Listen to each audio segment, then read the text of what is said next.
আসসালামু আলাইকুম। Engineer next বিডিতে সবাইকে স্বাগতম। আগামীকাল কিন্তু খুবই গুরুত্বপূর্ণ একটা পরীক্ষা। যারা ট্রেড অ্যাপ্রেন্টিস পদে আবেদন করেছিলেন তাদের জন্য আজকের এই আলোচনাটা খুবই জরুরি। বাংলাদেশ রেলওয়ে এই পদে মোট 248 জনকে নিয়োগ দিচ্ছে।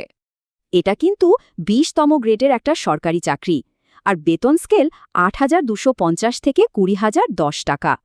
অনেকেই হয়তো এখনও টেলিটকের পরীক্ষার এসএমএসটা খেয়াল করেননি, তাই দেরি না করে ইউজার আইডি আর পাসওয়ার্ড দিয়ে ওয়েবসাইট থেকে প্রবেশপত্রটা ডাউনলোড করে ফেলুন। পরীক্ষাটা হবে আগামীকাল ২৪শে জানুয়ারি, ঠিক দুপুর ৩টায়। তবে কেন্দ্রে ঢুকতে হবে দুপুর ২:৩০টার মধ্যে, এরপর কিন্তু আর কোনো সুযোগ নেই। আচ্ছা, সাথে কি নেবেন? অবশ্যই আপনার অ্যাডমিট কার্ডের একটা রঙিন প্রিন্ট কপি, আর ওএমআর শিট পূরণের জন্য নিতে হবে শুধু কালো কালির বল পয়েন্ট কলম। এই অ্যাডমিট কার্ডটা কিন্তু খুব যত্ন করে রাখবেন, কারণ ভাইবা পরীক্ষার সময়ও এটাই লাগবে। এবার আসা যাক সবচেয়ে জরুরি বিষয়ে, হলে কি নেওয়া একদমই নিষেধ। খুব সাবধান, কোনো রকম ক্যালকুলেটর, মোবাইল ফোন, ডিজিটাল ঘড়ি বা অন্য কোনো ইলেকট্রনিক ডিভাইস নেওয়া যাবে না। আর হ্যাঁ, ভালো হয় যদি পরীক্ষা কেন্দ্রে কোনো ব্যাগ না নিয়েই যান।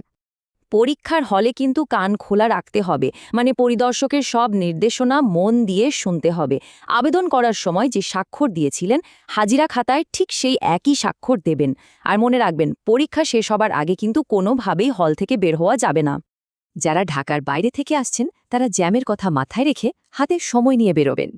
সব পরীক্ষার্থীর জন্য আমাদের পক্ষ থেকে রইল অনেক অনেক শুভকামনা। এই তথ্যগুলো কাজে লাগলে আপনার অন্য বন্ধুদের সাথেও শেয়ার করে দিন। ধন্যবাদ।